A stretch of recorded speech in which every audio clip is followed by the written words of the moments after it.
Hi guys, and welcome to lesson 5 of how to find your voice in any given market. My name is Al, and this is a Skillshare class.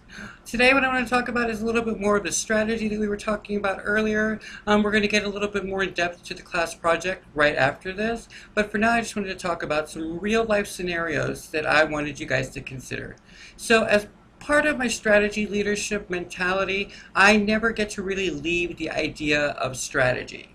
And so since we're talking about finding your voice, let's really talk about some things that you may want to consider just for fun's sake or just in general. But one of the things I wanted to point out is that there are things that can happen. So instead of looking at a negative experience for a negative sake, let's look at a negative experience for an optimistic sake. So an example is this. So we briefly touched upon the baby boomers leaving the market and how that can create a little bit of a vortex because the Generation X, which is what follows, is not necessarily enough in numbers to accommodate the change. But what about if we actually started to engage the conversation of things we can do? And so one of the scenarios I always said is, what if we were able to engage the generation that followed our generation, which would be the XYZ generation, right before the millennials. And this generation has been a little bit disenfranchised. So let's do some scenarios in which case you would be able to maybe think of something right now that would engage them. For example, I can think of at least one thing relating to them on their level, maybe explaining to them what it is that makes our market worth getting into. They may have the wrong impression because we don't always share what it is that's going on in the world. And we don't explain enough in detail why we are the way we are or why we hold something important. So in that way, that is some scenario building that is a strategy aspect. You're strategizing a way to engage them, to bring them into the fold. Why? Because they're the next wave. So though it may appear doom and gloom that we're going to have a recession and whatnot and all this stuff, there are things that you can do as part of your everyday function, especially if you're a marketer or if you're an original content writer or if you're somehow an artistic person that's part of your voice and what you're going to be bringing to the table. You can incorporate that strategy to it. The other thing is to look at not just what's coming tomorrow, but what's coming beyond tomorrow, and then what's going on beyond that week, and then beyond that month.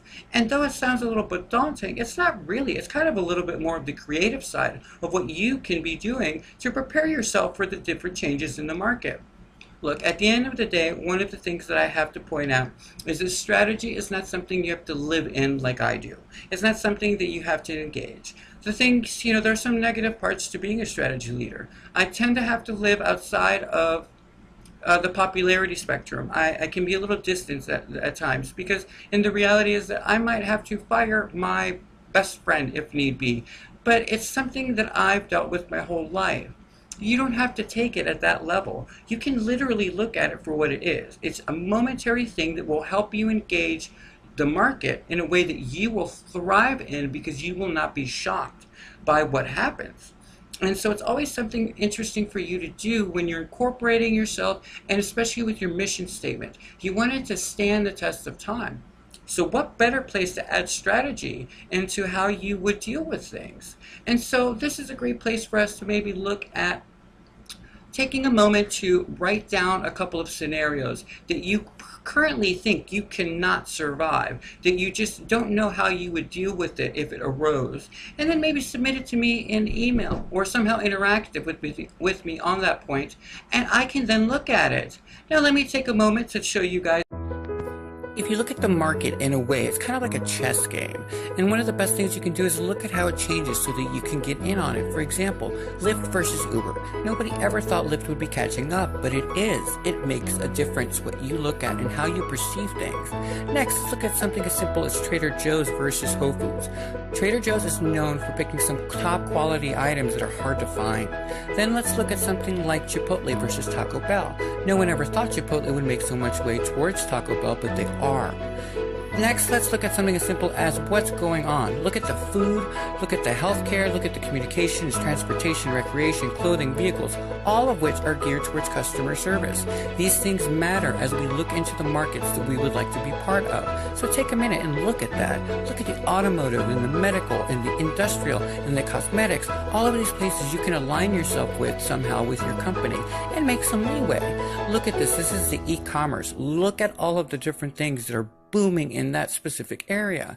There's no chance that you would not be successful. And then even what you choose as your payment option on your way out of your particular brand, it makes a statement.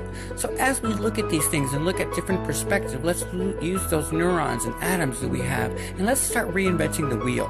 Something as simple as education, look at this, that people are having trouble getting a way to do it. If you align yourself with it, you make a bigger difference and you get a bigger chunk of the pie. Even trucking is making a difference, guys. So let's get into the market and really do something with ourselves. Let's do it.